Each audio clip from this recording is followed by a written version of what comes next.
collage artist for about 15 years after a long career as a management consultant, and I feel like, similar to Erica, I feel like I can finally call myself an artist now. So that's really pretty cool. I am a 1.5 generation Chinese American, born and raised here in San Francisco. I currently live on the peninsula right now. But the body of work that I'm showing you today is called Silent No More, and the history of anti-Asian discrimination in the United States.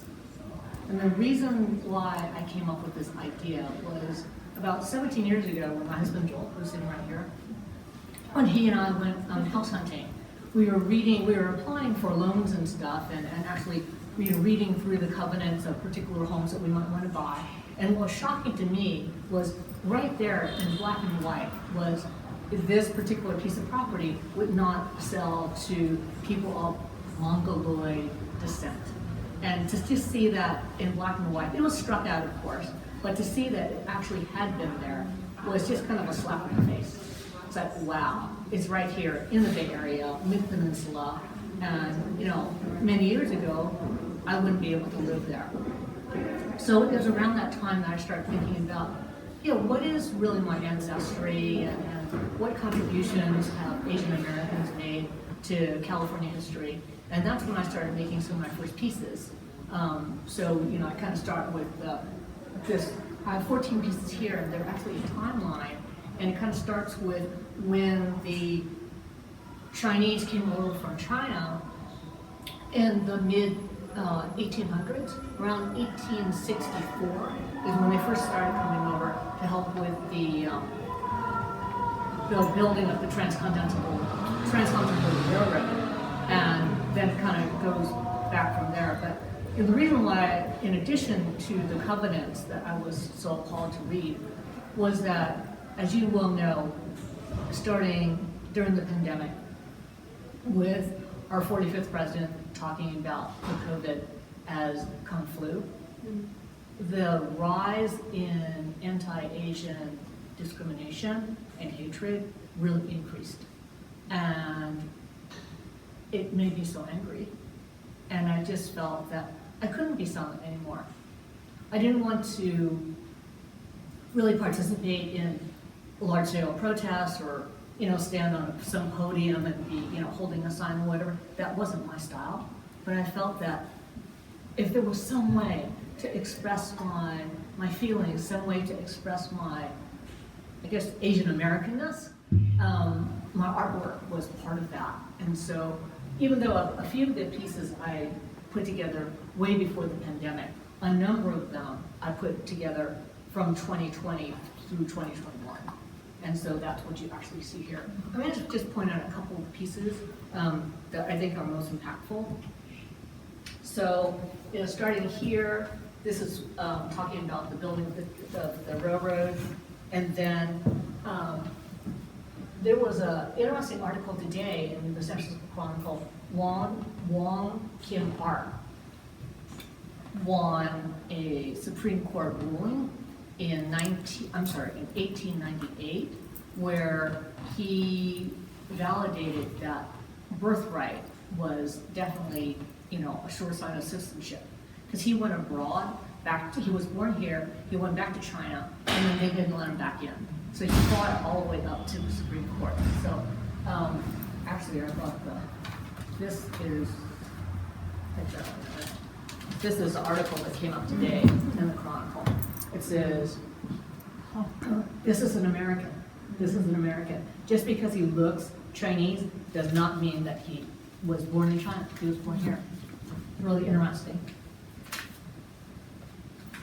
And then I have pieces that take you through the detention center in Angel Island, where my parents, not my parents, but rather my grandparents, came through in the 1930s. My mom came over as well. My dad was born here, but my grandparents and my mom came over in the 1930s. Then I start talking about some of the Japanese American history as well. The act, that prevented them from, that put them in the internment camps, etc. more stuff about the internment camps. And this piece in particular really talks about how during World War II, the United States pitted the Chinese against the Japanese. So now the Japanese were seen as enemies of the United States, right? So there are all these caricatures and newspaper articles about the Japanese, and they were all very negative. But now, all of a sudden, the Chinese, who have been vilified for so long, were now friends of the United States. And so on this side, it actually shows that Life magazine had a caricature of the wonderful characteristics, facial features of a Chinese person. How you can tell a Chinese person from a Japanese person, so that you could distinguish friend or foe. And it was absolutely disgusting, you know. And it's things like, oh, the Japanese have their skin coloring is a pale yellow, whereas the Chinese is, you know, has a rosy cheek color. And it's just stuff that's just totally made up. It's crazy. But here I call this the master puppeteer, because the U.S. government is just plotting sort of one race against another. And then here is a collage on, have you heard of Vincent Chin? So Vincent Chin, Chinese American, was essentially beaten to death with a baseball bat in 1982 because back in Detroit, they felt that the auto manufacturer workers felt like the Japanese were taking over their jobs, and so just because he looked Japanese, they beat him to death. And the thing that was a crime was not only because he died, was also because the two white men who beat him to death were only fined $3,000, and they didn't serve any jail time. That was amazing. But it actually gave rise to the Asian American movement. So there was kind of one good thing that came out of it. And then you kind of proceed on, and this particular one I call Parallels, because it was interesting that I could take photos from the ICE detention camps against the old images of the internment camps, and they almost match side by side. It's really startling. And I didn't do anything to doctor it, but they almost look identical. It's really scary. And then the last three are images that I put together of how racism continues in the United States today.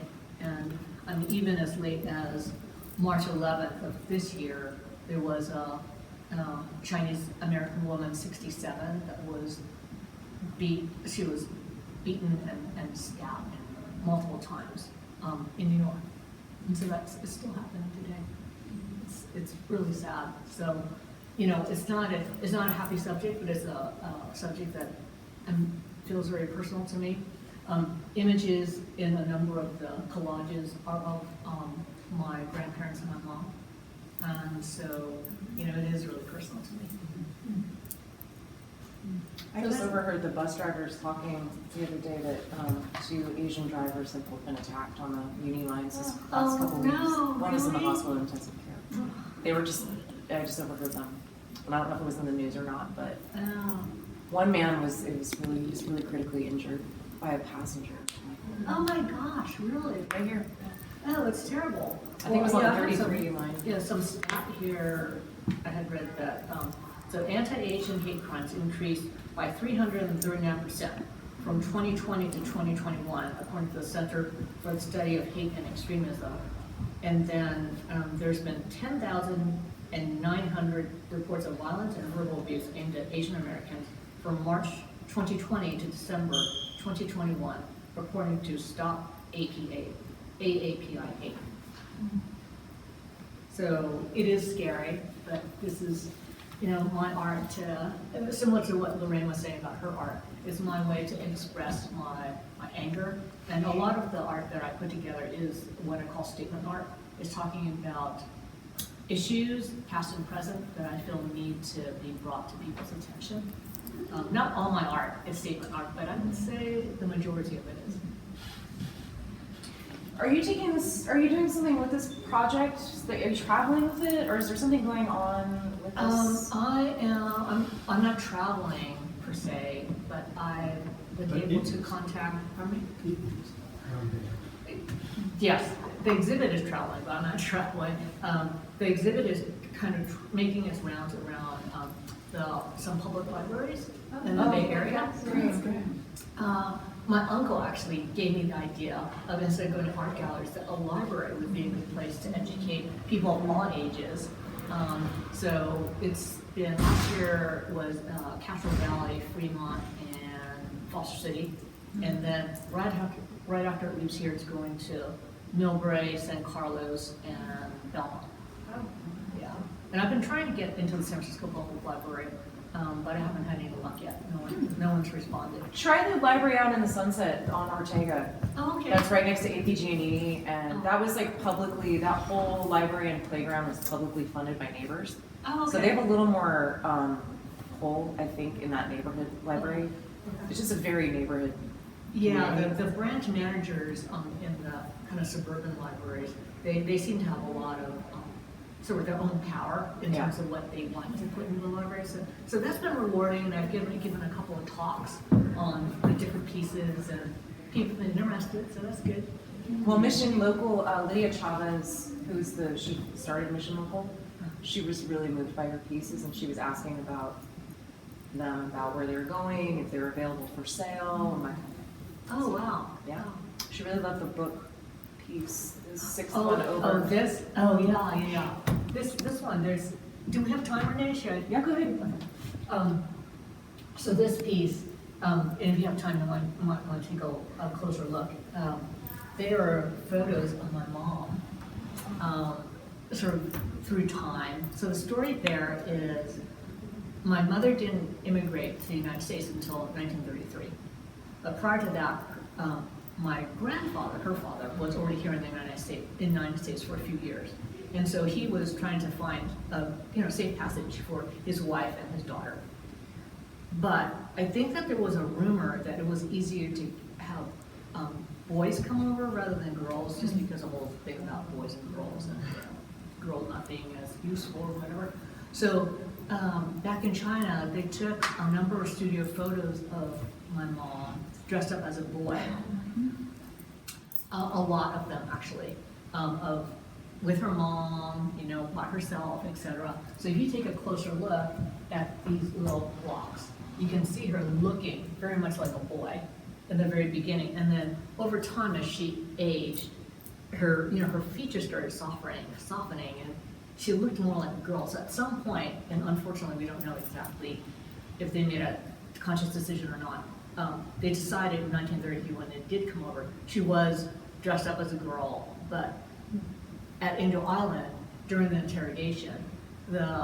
interrogation officer was really wondering, like, what is up with this, So in the interrogation papers, which we have transcripts of, actually, they actually asked my grandmother, like, basically, why is she dressed like a boy, and are you trying to essentially pass something over us? Because they were quite suspicious, right?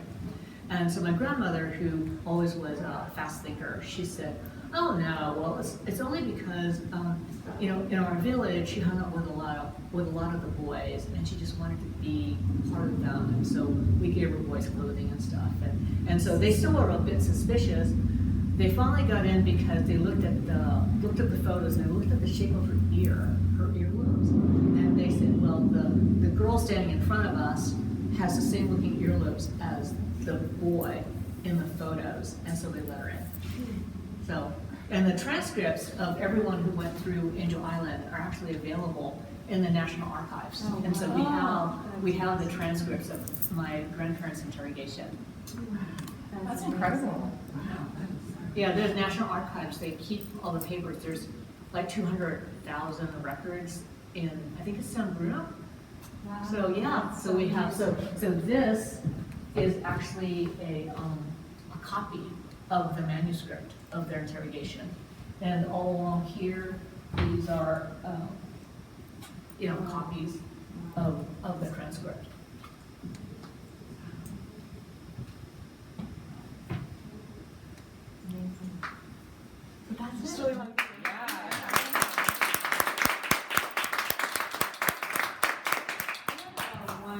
like, I know if people wanna, I know we probably have to wrap up the time, so I don't wanna keep going on, but I like love how much work you put into these and like how labor intensive and like how powerful and important they are, and it really reminds me of, it's totally different type of work, but Hung-Lu and how she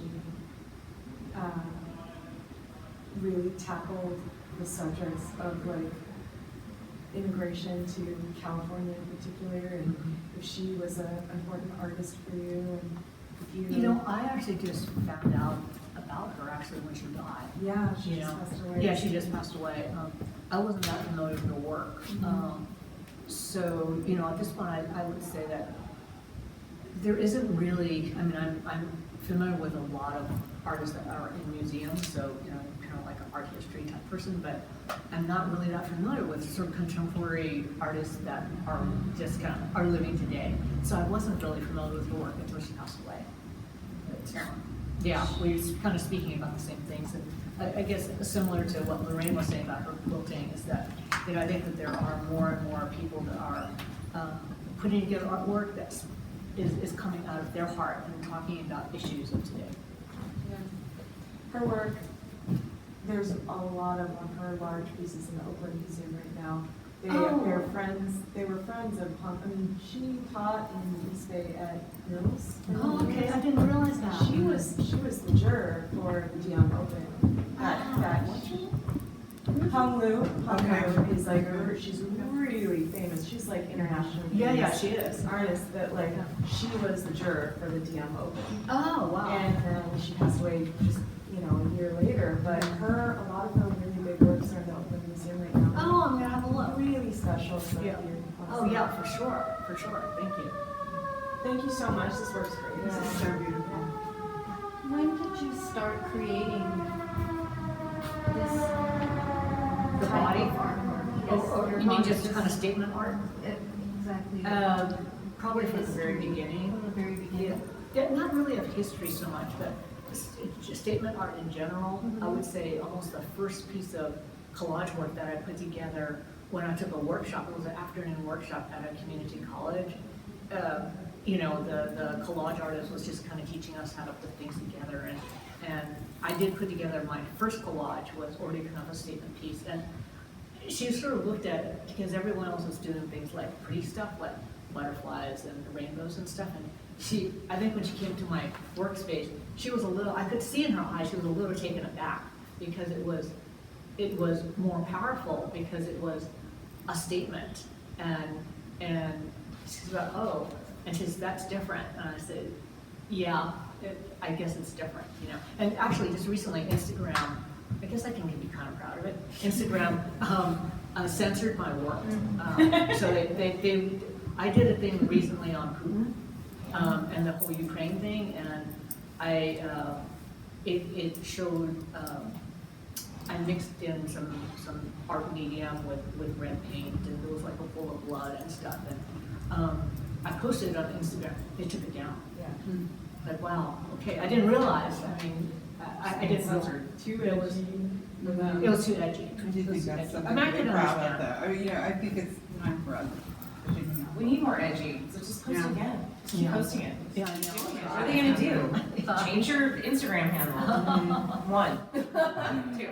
So I do want to say that this kind of embodies my history as well, because I'm Chinese and Japanese. And I grew up with parents that were not comfortable identifying as Chinese American or Japanese American because of where they grew up. They were picked on, or like they still had feuds going on community-wise, and even my great-grandmother asked, did her family fight on the United States side or for Japan? Oh, really? Oh, when your So grandmother was here? When my grandmother was trying to approve of the wedding of my mom and dad. Oh, I see. And she was like, oh, she's Japanese. Did she come from a family where this such and such happened? This is a Chinese grandmother? That was my Chinese Yeah. grandmother. Yeah, I remember my She said, grandfather. okay, had a debt and fought for the U.S., fine. But even so, like, the Asian community, they didn't come together easily. Yeah, no. You're absolutely right. And the US government was actively trying. Well, exactly. I mean, for this especially, to pit the, Chinese who they had vilified for years, against the Japanese during World War II was amazing. And the Chinese Inclusion Act of 1882 was the first act of its kind to really discriminate against a race of people. And this never happened again, luckily, but it went on for years. Definitely. Yeah. But I remember my grandfather was really prejudiced against Japanese too. Anything that had, made in Japan during the 1960s, he's just like, So, do you think that now, with everything that's happening, do you feel like it brings the different Asian communities together I do. in a way that it wasn't before? I do Yeah. because, to most people, and I mean, even myself included, if I walk down the street and I see, someone like Erica, I can't tell immediately whether she's Chinese or Japanese or whether she's Asian, right? So I think because most people sort of just look at us and say you're Asian American, and then might, spit on us or yell something.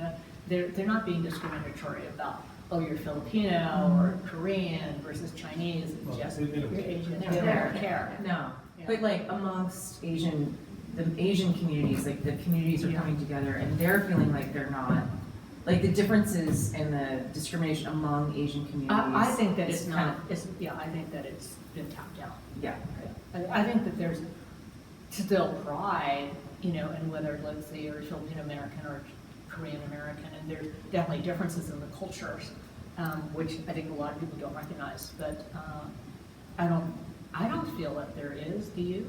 That there's like this thing of Japanese versus Chinese American? Do you think? I don't think so much anymore, and I now feel like I need to embrace things more because my parents weren't able to, and they raised us not being able to speak Chinese or Japanese. So I'm learning these things now, and I feel kind of in the dark. And I learned about Asian American history in college because it was my choice. Yeah. Like nothing was taught. Yeah, nothing's being taught. Nothing's being taught. And, 90% of the railroad workers that built one of the biggest things in America, 90% of them were Chinese, and they weren't recognized. And when they put the golden spike down, at the end of the building of the railroad, there wasn't a single Chinese face that was in the photo. And it's amazing. What I read was that Leland Stanford actually brought some of the Chinese workers to the spot, but he kept them in the railroad cars. So he kind of treated them to being in the railroad cars, kind of in like one of the kind of luxury coaches, but he didn't let them go out in public and be in any of the photos. Wow. Yeah, so,